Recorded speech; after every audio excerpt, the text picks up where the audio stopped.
Welcome to Networking RX, a podcast devoted to helping business professionals like you enhance your networking skills in order to become more proficient giving and receiving quality business referrals and improving the overall quality of your life and the lives of those around you.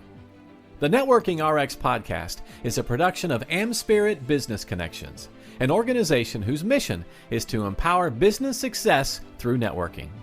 Years ago, when I first started running AmSpirit Business Connections, I mean, it's a membership-based organization, right? There's lots of people. Anytime there's lots of people, or anytime there's more than two people, there's issues with respect to communication. But anyhow, there was this issue, and this was all pre-email, so dates it quite a bit. It's back in the late 90s, or pre-people using email like we use it today.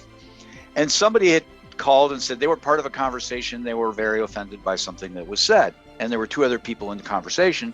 So I'm trying to gather facts, and I don't want to be a judge, jury, or executioner on any of this stuff, but I just kind of want to understand to help try and guide it. So I called the second person to the conversation and asked what they had heard, and what they heard was something totally different. Same words, but their interpretation of those same words were totally different. Different than the first person. I'm like, okay, oh, wow. Which, hindsight being what it is, it doesn't surprise me anymore when these things happen. But at the time, it's like, man, were these people part of the same conversation? So finally, I got a hold of the person who actually said what was, and I don't even remember what it was. It was a molehill that turned into a mountain. Let's just put it that way. It was nothing racist, sexist, or any of the things that you would imagine would create controversies. People were offended or not offended. So I got a hold of the third person who actually said whatever was being said, and I told her what the other two people had interpreted, and she gave me what she actually intended to mean by her statement, which I pretty much laughed out loud at that point, just realizing how disconnected we can become with respect to our communication, which is a great lead into our guest today, Jerry Quinn. She's the founder and president of Driving Improved Results, which is a professional training and development firm. She's a serial entrepreneur. She's run several companies, and she's the author of two books, Customer Loyalty and Business Partnering. But her company helps organizations achieve goals, increase revenues, reduce turnover, save money, attract talent, and hang on to customers, which is probably the biggest thing. But we were introduced a few weeks back, and one of the things that came up in the conversation is a topic that they talk on quite a bit, and that is conversational intelligence, which is a neuroscience-based program. So I wanted to get Jerry on here to kind of talk about that and just talk about conversations and help us try and navigate these things that tend to explode in our face if we're not careful. So Jerry, welcome to the program. Well, thanks, Frank. I really appreciate having the opportunity to speak with you and your audience. The story you told is very, very typical of a lot of communication. People have different interpretations of words, and you use the word intention, and that's a really important word because what you intend is different than the impact that it has on somebody else. So somebody might say a word, and for you, it's a very innocent word. It's just normal flow of with no heavy duty associations. And for somebody else, it's trauma inducing because they attached a different meaning to it. So we all attach meaning to words. We're meaning making machines, right? Yeah. Something happens to you, especially when you're young, and you get a bodily reaction, and then the bodily reaction turns into a feeling, and then the feeling gets associated with the thought, and then the thought gets associated with a concept of the world, and then the concept of the world it gets linked to several words, whatever, and then that word triggers something in you because of your backstory, and doesn't trigger the same effect in somebody else because they have a different backstory. Yeah, no, that's a very good point. And so what happens is, and this can be quite traumatic to people, right? Yeah. So suppose somebody one of their parents, say their mother, leaves them when they're an infant, and they feel the lack of that love, and then they turn it into other kinds of things that have happened in their youth, and then it turns into abandonment issues, and then it turns into trauma. Whereas, that's a story of how perception changes your interpretation of future events. So it happens with everybody, that the neuroscience behind words really makes a difference. Like in situations like businesses, you use the word accountability. Well, some people think accountability is normal. Everybody should be accountable for the things that they've been asked to do and said they would make promises they made. But other people look at the word accountability, and then they get red in the face, and all their signs go up, and hair raises on their arm and whatever. And if you're a boss and you look at that, you understand what's going on with your direct report, and then you use different words that won't create that kind of trauma. You use the word responsible, or you use the word I'm counting on you for X. So you steer clear of words that can be triggers. Yeah, I find myself trying to be more careful in my communication. And it, in part because we have a lot of hot button issues out there. Pronouns is a biggie, right? We don't need to really get into that necessarily. But that's a biggie, and words that might be triggering from a racial standpoint, or gender based or whatever we can go. But I also find that because we're in the Zoom era, right? We're kind of in this great big world now. I find that I need to be careful with just the euphemisms that I might normally use. And here's a great example. I mean, you probably have examples too. Talking to a woman over in Spain, and I said, yeah, it's kind of like the Wizard of Oz. And I got the strangest look. Now, you've seen the Wizard of Oz, I would assume. I've seen the Wizard of Oz. Most people in this country have seen the Wizard of Oz. She's never seen the Wizard of Oz. Never even heard of it. And so all of a sudden, something just, if you'd have to be privy to the situation, but if I would say, yeah, it's kind of like the Wizard of Oz, you would laugh and say, yeah, it's exactly like the Wizard of Oz, or maybe disagree. Click my ruby red slippers, Right, yeah. But for her, it had no relevance at all. So I had to backtrack, and rather than just saying it's like the Wizard of Oz, I had to say, well, here's the problems I see with this, and I, rather than a short-handed phrase that I could use, I had to really go into an explanation. And I find myself doing more and more of that to avoid the triggers, that we have in our social settings now, but I have to remind myself that not everybody has the background that I have. I can't use baseball as an analogy in a country that doesn't play baseball, as silly as that sounds. Well, there are all those kinds of cultural differences, and people will, if they don't understand the reference you're making, it may not trigger them, but there's certain words that might trigger them. What's happened in people's brains, they have a neuroscientific type of reaction. So in our brains, we have the prefrontal cortex, which is right behind our forehead, and then we have an amygdala, which is the top of the brainstem at the back of the head. And the amygdala is called the reptilian brain because it developed as animals were developing. And it's all about survival. So it's all about self-protection. It's all about becoming defensive and fear.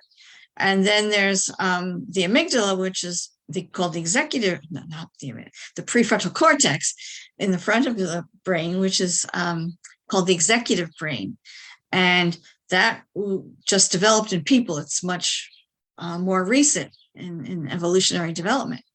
And so that's all about teamwork and bonding, and it generates oxytocin, which is often used with mothers and children to explain it's the neurotransmitter that allows for the bonding between infant and mother.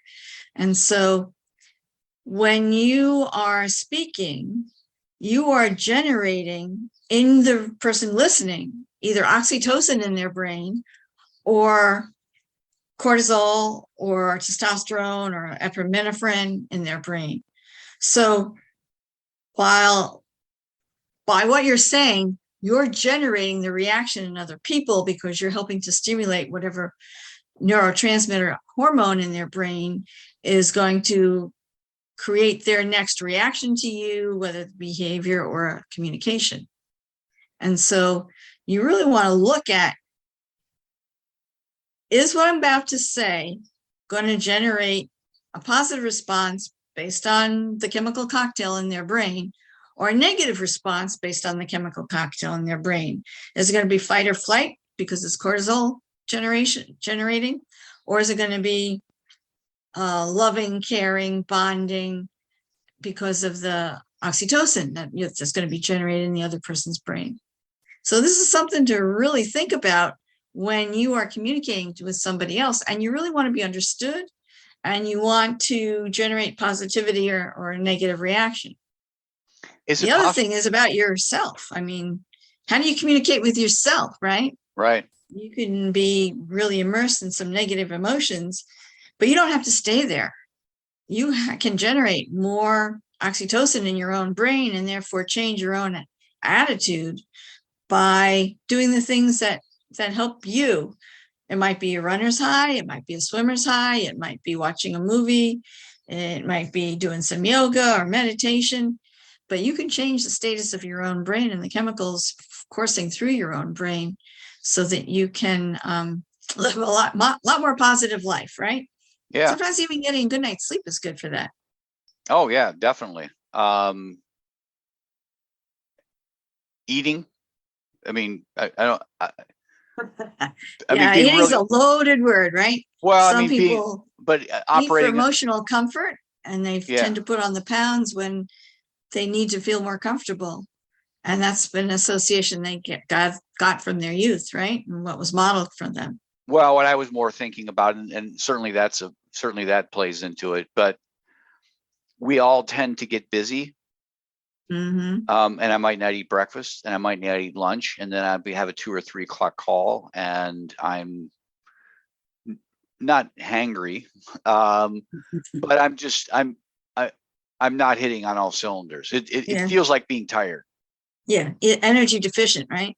Yeah. Oh, thank you. Yeah, energy deficient, right? And so tackling that. To what extent can tone play a role in this? I mean, words are one thing, but you can come at somebody with words and they be totally offended or totally appeased, depending upon your tone. I'm thinking just the other day, I was talking to, it was unusual. It's always unusual for me anymore. For our listeners, Jerry and I are on a Zoom call. It's always unusual for me to be on a phone call because I'm so accustomed now, certainly not when I'm driving, but I'm accustomed now when I'm sitting at my desk to be able to see the person I'm talking to. Mm-hmm. And I'm not comfortable doing the phone call anymore, unless there's a reason, hey, I'm going to be traveling or something like that. But if somebody's sitting at there, it just seems odd. The phone call lasted all of about 5 minutes, if that, and the person hung up on me. It was very odd. They were looking to get on my podcast, and I basically said, well, I wanted to steer clear of this one particular topic. Mm-hmm. And they were offended by that. And I was just like, well, and they wouldn't even explain why. They were just offended. And that was the end of it. But I feel if they would have seen my face, and I'm just trying to explain why, but they didn't have that context. Well, you're putting on 2 important points about tone. Okay. First of all, you can say the same thing, but if you say it in a challenging, nasty way, the words could hit a whole lot differently than if you say it in a kind of an explanatory, almost curious way, right? Right. So if I said something like, so what do you think? Then you're going to say that's not offensive at all. But I might say, well, what do you think? Yeah. And it might, you totally think the interpretation that you're being challenged, right? Yeah. Especially if you're thinking, well, there's other people around and everybody's going to be listening and putting you on the spot, right? And then the other thing is, if I am talking to you and I don't know you and I don't know your background or anything, I could say something very innocuous with a really level tone, but you take offense at it because it triggers an old memory for you. Yeah. Well, I'm thinking back to your original example about the word accountability. Mm-hmm. And that if you put the word accountability in there and that triggers a reaction or a thought from them, they're probably not even listening to the rest of that statement. That's right. They're thinking about an old job or maybe something in their household, right, where the word accountability was really linked to some negative attitude or abuse or some way that impacted them very negatively. And then, so they can't even hear the rest of the sentence.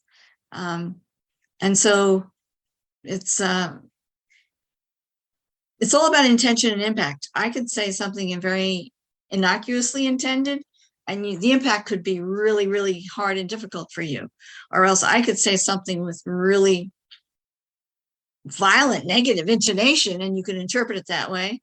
Or I could say something really nasty to you, and then you could say, that's her again, that's her. And just be a duck off, let it go like a water off a duck, right? Right.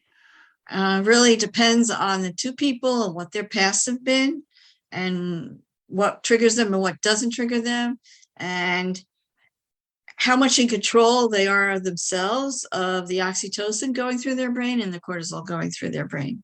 Right. Well, here, obviously, if you say something and someone has a reaction, like with this person, I said something, I could tell they were offended. They didn't give me a chance to explain, but I could tell they were offended and I wanted to explain. I wanted to elaborate, which I appreciate that. If I would have had a chance to elaborate, I would appreciate that. Here's the challenge that I want you to speak to. People are really nice. And that's a good thing. But the bad thing is that they're really nice.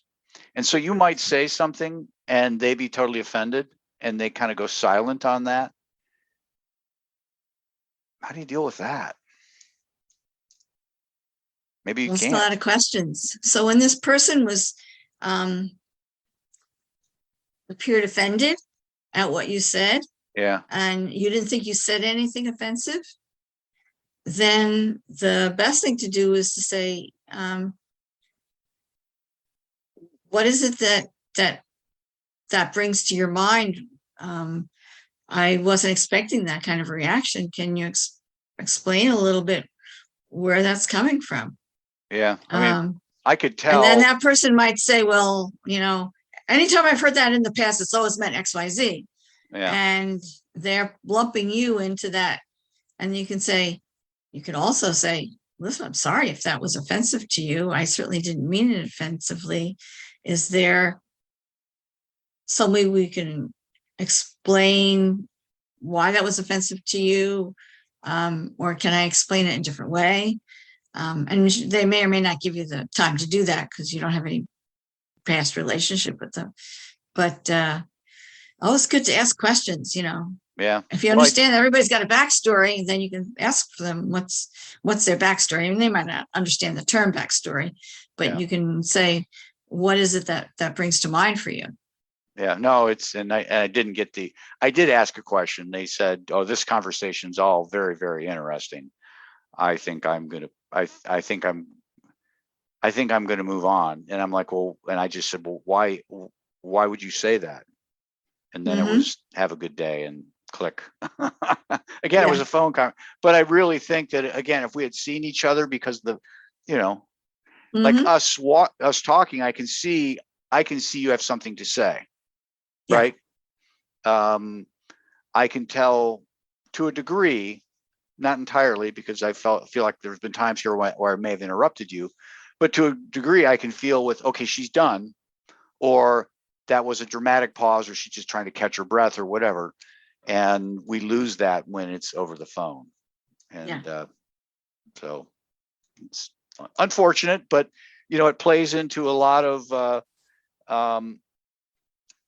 what you do, and that kind of a good segue for us. I want you to kind of share about your practice, your business, driving improved results, and the types of things you do around conversational intelligence. I know that's just one of many things. If you want to kind of give us a nickel tour of who you are, what you do, and the best way for somebody to get a hold of you if their team has challenges. Yeah. So I do executive coaching, and I do work with groups like senior leaders in businesses to help them communicate and collaborate better. I help teams become high-performing teams, and I help them with business planning as well as communication issues. Conversational intelligence is just one method that I bring to my clients. I use a little NLP, which is neuro-linguistic programming. I do a variety of different things like facilitating, meaning you come up with the ideas, and it's my job to bring them out, as well as instruction, me communicating different things. I try to make everything interactive because that's how we engage people, right? People don't really learn or expand their learning unless they're truly engaged. And then I have a team, and my team does things differently than I do them. So I'm focused on leadership and self-development and team development and company growth. They're in the company growth realm, but in the area of project management and Lean Six Sigma, which is about process improvement and presentation skills and increasing productivity through using more brain hacks and using time wisely. So I am growing my business, and I love to scale, and I love to help other people scale by focusing on having other people's work be something that I earn some money from. And I really enjoy networking. I enjoy chocolate and Prosecco and dancing, all those kinds of things too. And I have grandchildren, so I'm definitely, they're at babies and toddler stages. So that's really a love of my life too. I bet. How do people get a hold of me? I have a website called drivingimprovedresults.com, and I am on LinkedIn under Jerry Quinn, Jeri, and I have a blog called Dealing with Change, and I enjoy doing podcasts and talking to people, and I run a CollaborX meeting, which is a facilitated group of business owners who support each other and share things in a mastermind type fashion. And we focus on middle market vendors to middle market companies, different kinds of consultants and lawyers and professionals and accountants and IT providers and those kinds of things. So I like a lot of variety. Oh, obviously. Well, I'll get the web address in the show notes for those who are driving and listening. I appreciate your conversation today. I appreciate our conversation today. I appreciate you coming on the program. And I appreciate having a chance to give a voice to all the things that excite me and that I really enjoy sharing with people. And I enjoy giving value to people. And so if anybody remembers even one little piece of today's conversation, I will be really honored. Thanks for joining us on the Networking RX podcast. Please put what you've learned into action today and let us know if you have questions, comments, or ideas for future topics. You can email them to us at podcast@amspirit.com. That's AmSpirit.com. Finally, so you never miss an episode, be sure to subscribe to the Networking RX podcast through iTunes, Overcast, or however you receive your podcasts. Now get out and network with someone. The Networking RX podcast is the copyright production of AmSpirit Business Connection. All rights reserved.